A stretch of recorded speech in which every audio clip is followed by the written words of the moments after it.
Bonjour à tous et bienvenue dans le dernier numéro de la Minute Pédagogique de la saison. Cette émission sera consacrée à l'un des spectacles les plus attendus de l'année. En effet, après avoir connu un immense succès critique et public avec Les particules élémentaires, Julien Gosselin s'attaque à l'adaptation d'un roman monumental et inclassable de la littérature contemporaine, 2666, de Roberto Bolaño.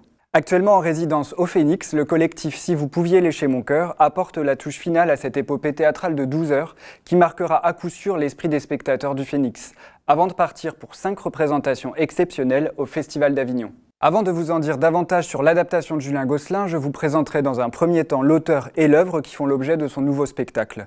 Je terminerai en vous proposant quelques pistes pédagogiques afin d'apprécier au mieux le spectacle avec vos élèves. Roberto Bolaño est né à Santiago du Chili en 1953. Après avoir vécu au Mexique, il retourne dans son pays d'origine au moment du coup d'État de Pinochet. Il y sera brièvement incarcéré. Revenu au Mexique, il fonde l'infraréalisme, groupe littéraire d'avant-garde héritier de Dada et de la Beat Generation.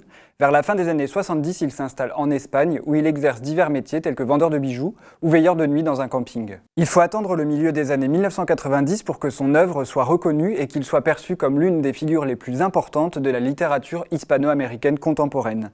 Il est alors vivement remarqué sur la scène littéraire espagnole, avec d'abord la littérature nazie en Amérique, puis les détectives sauvages. Il a reçu le prix Heraldé en 1998, le prix Romualdo Gallegos, le plus prestigieux d'Amérique latine, en 1999. Le roman 2666 a reçu le prix Salambo en 2004. Héritier de Borges, de Cortázar et d'Onetti, à la fois poète et romancier, il s'empare de l'histoire de sa génération et son écriture se distingue par le brassage des registres et le foisonnement des situations et des personnages. Roberto Bolaño est mort en juillet 2003 à Barcelone à l'âge de 50 ans. 2666 est un roman inachevé publié un an après la mort de Bolaño en 2004 et en 2008 pour la traduction française. Le roman tel que nous le connaissons est cependant très proche de la version définitive envisagée par l'auteur. Les expressions roman-monde et roman total reviennent souvent pour qualifier l'œuvre de Bolaño et elles se justifient à de nombreux égards. En effet, 2666 est constitué de 5 parties qui sont autant de romans dans le roman. D'ailleurs, Roberto Bolaño prévoyait de publier chaque partie séparément, mais dans une note à la première édition, Ignacio Echevarría, exécuteur testamentaire de l'auteur, justifie la publication de l'ensemble. Même si les 5 parties qui constituent 2666 admettent une lecture autonome, les nombreux éléments qu'elles partagent font partie de manière indiscutable d'un dessein commun. Il ajoute ensuite « L'envergure de 2666 est indissociable de la conception d'origine de toutes ces parties, de la volonté de prise de risque qui les anime également et de son ambition insensée de totalité. » Ce roman met en scène une multitude de personnages à des époques et dans des lieux très variés. L'Allemagne de la Seconde Guerre mondiale avec le front de l'Est, Berlin, la montée du nazisme et l'extermination des Juifs jusqu'aux années 2000. Le Mexique des années 90, l'Italie, l'Espagne, la France ou encore les États-Unis. Cette impression de foisonnement s'explique également par les nombreuses digressions et les récits enchâssés qui mettent en lumière des personnages secondaires ou des anecdotes sans lien apparent avec l'intrigue principale du chapitre. Cependant, un thème commun affleure lorsque l'on considère l'œuvre dans son ensemble. Il s'agit du mal, qui s'incarne sous des formes très variées et à des degrés différents. On peut penser aux bassesses des critiques littéraires dans la première partie, au racisme dont est victime le personnage de Fate dans la troisième partie, au viol et au meurtre en série des jeunes ouvrières mexicaines, et aux atrocités de la guerre et du génocide juif racontés dans la dernière partie du roman. Un personnage et une ville servent de fil conducteur. Benno von Archimboldi, un écrivain allemand mystérieux dont on suit la trace dans la première partie, avant d'apprendre son histoire dans la dernière partie. Et Santa Teresa, ville située à la frontière entre le Mexique et les États-Unis, qui agit comme un tropisme sur les personnages du roman. Comme l'écrit Emmanuel Boujou dans un article consacré au roman, la lecture de 2666 est une quête tâtonnante guidée par une voix secrète et anonyme au bord de l'horreur et de la rédemption. On se demande en effet en lisant le roman ce qui constitue le nœud central de l'intrigue, car nous croisons et accompagnons certains personnages sur quelques dizaines ou centaines de pages sans être certains de les retrouver dans les chapitres précédents.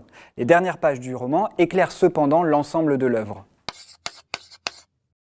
La première partie est celle des critiques. On suit un quatuor d'universitaires, Jean-Claude Pelletier, un Français, Piero Morini, un Italien, Manuel Espinoza, un Espagnol, Liz Norton, une Anglaise, tous spécialistes de Benno von Archimboldi, le mystérieux écrivain allemand que j'évoquais tout à l'heure. Leur quête les mènera au Mexique, dans la ville de Santa Teresa. La partie d'Amalfitano est centrée sur l'universitaire mexicain qui accueille les 4 chercheurs européens. Il vit avec sa fille, Rosa, et sombre progressivement dans la folie. Il entend des voix et se met à dessiner des schémas complexes reliant les grands penseurs et philosophes. La troisième partie raconte l'histoire de Fate, un jeune journaliste afro-américain qui vient de perdre sa mère et que son rédacteur en chef envoie réaliser un reportage sur un combat de boxe qui se déroule à Santa Teresa. Il découvre au Mexique le réseau des mafias, rencontre la fille d'Amalfitano et se met à enquêter sur d'étranges assassinats de jeunes ouvrières. La quatrième partie est consacrée au récit méticuleux de ces crimes et à l'avancée de l'enquête qui se tourne vers un certain Klaus Reiter. La ville fictive de Santa Teresa renvoie bien entendu à la tristement célèbre Ciudad Juárez, considérée par certains comme la ville la plus dangereuse du monde. Enfin, la dernière partie commence dans les années 20 à la naissance d'Hans Reiter. Nous suivons le personnage dans les tourments de la guerre lorsqu'il s'engage dans l'armée allemande, puis déserte et commence à écrire. Pour ne pas gâcher votre plaisir de spectateur, je vous propose un résumé volontairement succinct et lacunaire. En effet, les effets d'écho entre les parties et les nombreux rebondissements de l'intrigue tiennent en haleine. De plus, résumer une telle œuvre revient à réduire considérablement son ampleur, tant la lecture des quelques 1300 pages de l'édition de poche est marquée par le foisonnement des personnages et de situations, qui font la richesse et le caractère assez insaisissable du roman. L'épopée théâtrale proposée par Julien Gosselin est donc un gigantesque pari, tant le roman qu'il adapte est monumental. Né en 1987, Julien Gosselin suit les cours de l'École professionnelle supérieure d'art dramatique de Lille, alors dirigée par Stuart Side. Il travaille en tant qu'acteur pour Lucie Bérélovitch, Laurent Atta ou Tiffaine Raffier. En tant qu'assistant à la mise en scène, il collabore ensuite avec Pierre Fauviot, Laurent Atta et Stuart Side. En mai 2009, à leur sortie de l'EPSAD, Guillaume Bachelet, Antoine Ferron, Noémie Gantier, Julien Gosselin, Alexandre Lecros, Victoria Kennel et Tiffaine Raffier créent le collectif « Si vous pouviez lécher mon cœur ». Le collectif crée son premier spectacle Gêne 01 d'après Fausto Paravidino en 2010 au Théâtre du Nord. En 2012, Julien Gosselin met en scène Tristesse, Animal Noir, un texte d'Anja Hilling. Ce travail permet au collectif d'être repéré par le Festival d'Avignon et il se lance dans l'adaptation des Particules élémentaires de Michel Houellebecq, qui rencontre un immense succès public et critique lors de l'édition 2013 du festival, où il obtient le prix de la révélation théâtrale de l'année. Ce spectacle tourne dans toute la France durant la saison 2014-2015 et vous avez pu le découvrir en avant-première au Phénix en juin 2013 puis à l'automne 2014 dans le cadre d'un focus consacré à Michel Houellebecq. En 2016, le collectif se lance dans la création de 2666 lors de 2 résidences au Phénix en janvier et en mai-juin dans le cadre du pôle européen de création labellisé par le ministère de la Culture et de la Communication et qui propose d'articuler de manière innovante les différents maillons de la chaîne de production, de diffusion et de médiation avec les équipes artistiques et les partenaires publics. Julien Gosselin et le collectif Si vous pouviez lécher mon cœur sont artistes associés au Théâtre national de Toulouse-Midi-Pyrénées, au Théâtre national de Strasbourg et au Phénix.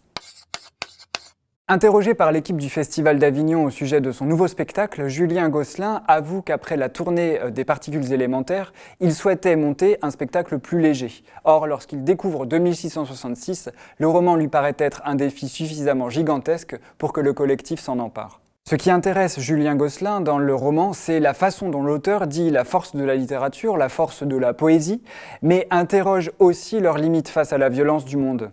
Ainsi, dans 2666, on se trouve face au poids des violences du XXe siècle qui pèsent sur le début du XXIe. Comment la littérature peut-elle se poser en rempart de cette violence? C'est la question qui traverse tout le roman. Julien Gosselin inscrit ce nouveau projet dans la continuité des Particules élémentaires et de ses précédents spectacles, dans la mesure où, comme les textes qu'il a déjà mis en scène, le roman de Roberto Bolaño essaye de décrypter le monde dans lequel nous vivons, avec une forte ambition poétique. En effet, le metteur en scène souhaite faire du théâtre en montant des textes contemporains parce qu'ils ne nécessitent pas d'imposer une vision, mais bien de faire entendre ce qu'ils ont à dire au public d'aujourd'hui. La création du spectacle étant encore en cours au moment où cette émission est enregistrée, je ne dispose pas de toutes les informations pour décrire précisément le spectacle. Néanmoins, les répétitions laissent entrevoir certains choix du metteur en scène. Julien Gosselin a choisi de respecter la structure narrative de l'œuvre. Le spectacle reprend les 5 parties constitutives du roman. L'idée qui préside à l'adaptation n'est pas de transformer tout le roman en dialogue, mais de préserver des moments narratifs. De même, les passages sur la littérature qui peuvent faire penser au genre de l'essai seront conservés dans l'adaptation. La durée du spectacle s'est allongée au fil des répétitions, mais elle est inhérente au roman dans la mesure où le metteur en scène veut que le spectacle soit pour le spectateur ce qu'est le roman pour le lecteur, c'est-à-dire, je cite, « énorme, infini, jouissif et pénible parfois ». Il le conçoit comme une expérience totale, une traversée commune entre les acteurs et le public. Nous retrouvons sur le plateau la même équipe que dans les particules élémentaires, avec quelques nouveaux comédiens, soit 14 comédiens et un musicien. On retrouve également les différents langages scéniques utilisés dans les particules, la vidéo, le texte projeté et la musique live. Alors qu'il avait créé lui-même la scénographie de ses précédents spectacles, Julien Gosselin a fait appel à Hubert Collas, architecte de formation, pour concevoir les différents espaces de 2666.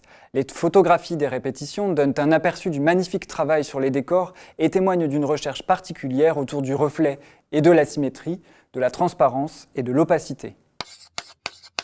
Étant donné le format assez exceptionnel du spectacle, une préparation et une sensibilisation des élèves semblent encore plus nécessaires que pour toute autre proposition. Vous trouverez notamment sur le site du Phénix une organisation précise des différents temps de la représentation qui dure 12 heures, entre actes compris.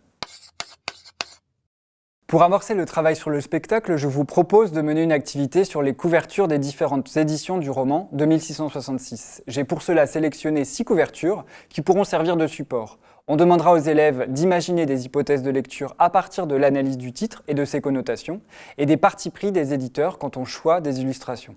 En prolongement et pour entrer plus avant dans la découverte du roman, vous pourrez demander aux élèves de lire le corpus de citations présentes sur le site Babelio.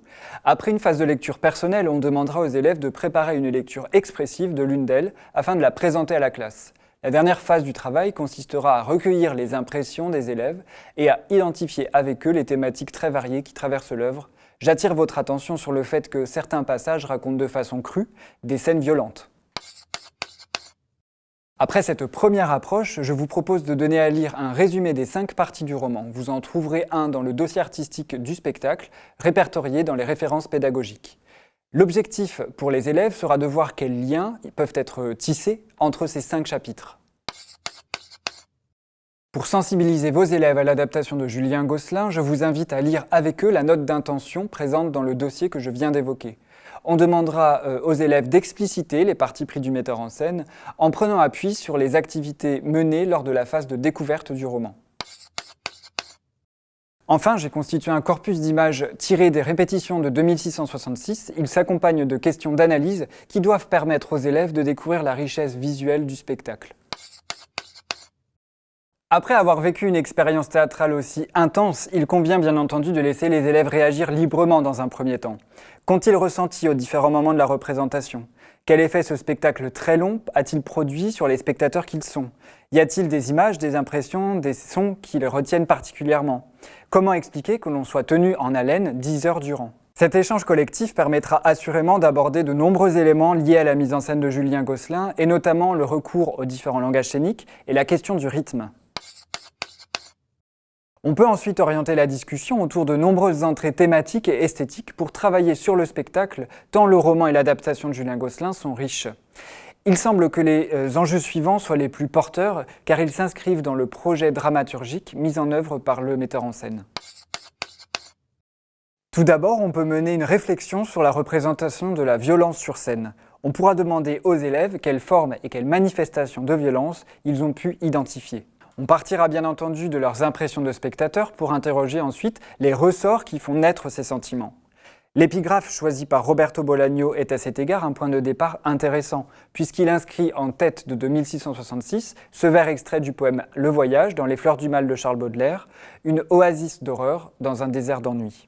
En leur demandant dans quelle mesure ce vers éclaire le spectacle, on peut envisager d'inviter les élèves à faire appel à leur culture personnelle pour trouver une citation ou un vers qui pourrait être une épigraphe pour le spectacle. Chacun proposerait alors le texte retenu en justifiant son choix par des références à des passages du spectacle.